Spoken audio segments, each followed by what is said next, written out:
Another force Khan has tried to find balance with is the Taliban. We must strengthen this current government, stabilize it, for the sake of the people of Afghanistan. Nicknamed Taliban Khan, he's known for his softer approach to the group. When the Taliban took Afghanistan, you noted that the Taliban had promised to uphold human rights and to form an inclusive government. It's been 2 years now, and the Taliban does not have an inclusive government. The human rights record is not looking good, especially for women's rights, as I'm sure you're aware. Is there any part of you that regrets a somewhat softer attitude towards the Taliban? You see, unfortunately, in the West, all you look upon Afghanistan is Taliban and anti-Taliban. We in Pakistan look upon Afghanistan as our neighbor, and after 40 years, for the first time, there's peace in Afghanistan. Now, what I said was the Western countries must get them into the mainstream, because the more you mainstream them, the more influence you would have in enforcing human rights. But if you isolate them, what leverage has any country got left now to tell them to send your girls to school or human rights? You can't. But human rights are suffering. We visited Afghanistan after the Taliban takeover and witnessed firsthand the erosion of women's rights. Now that Taliban are fully back in control, we're getting a lot of very disapproving stares from people for being the only women in here.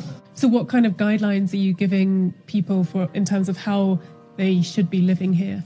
لباس په حقي قرآن چې هدایت کو چې ښځې باید داسې لباس واغوندي چې هغه جلب د نظر د خلکو ونه کړي او قرآن کریم مطلب یې د ښځو دپاره چې وقرن فی بیوتکن په خپلو کورو کې کښېنئ. Can you understand, why international communities of the West can't be sending so much money and can't be recognising the Taliban government if, they're not allowing girls to go to school, they're not allowing women to work, they're not allowing women in public spaces? But my point is this an effective way of trying to influence Afghanistan by condemning them and ordering them and isolating them? The question asked by the Western countries, what should be their interest? A stable government in Afghanistan, there shouldn't be any international terrorism. But if you isolate them, why would they listen to anyone? That's my only point. Khan says the dire situation for women in Afghanistan will not benefit from the world's isolation. But what about the women in his own country? There's a strong movement of young Pakistani women at the moment who are fighting for gender equity in this country. Do you support those Pakistani feminists in their fight for gender equity? Absolutely. Yeah. Look, and Pakistan is very fortunate in a lot of ways when you compare what is going on, in other countries. I mean, we have a woman twice became prime minister.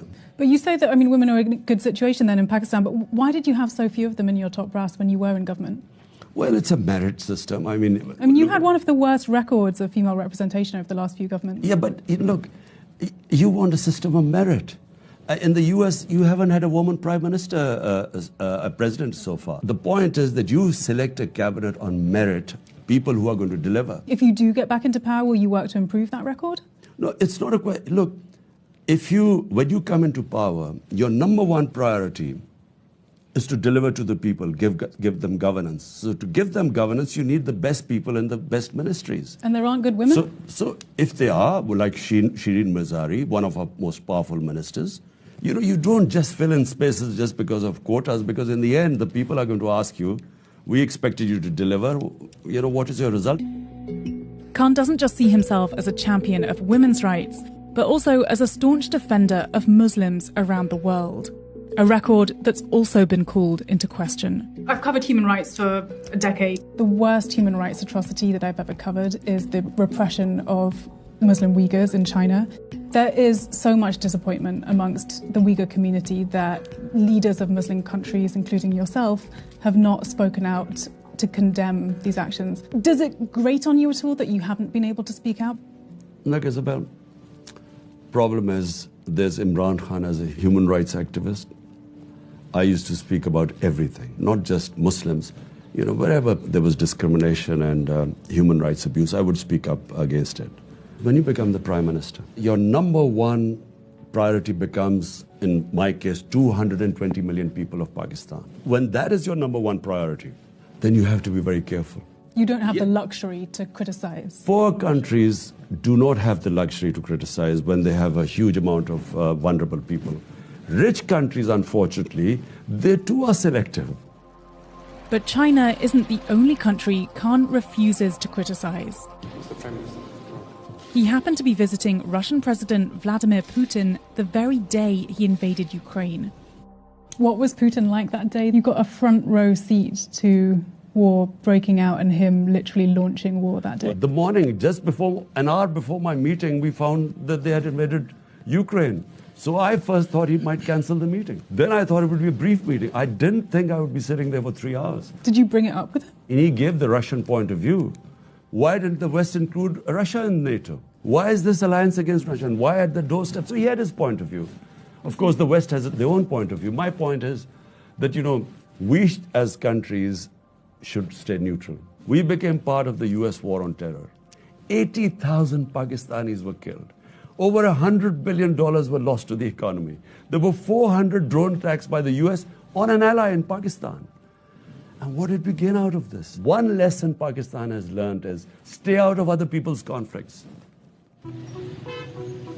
कौन बचाएगा पाकिस्तान? इमरान खान, इमरान खान. कौन बचाएगा पाकिस्तान? इमरान खान, इमरान खान. कौन बचाएगा Pakistan? Are you enjoying this fight? Yes, because I think if I woke up and there was no challenge in my life, I would think it's the end of my life. So there's never a point you're going to step aside?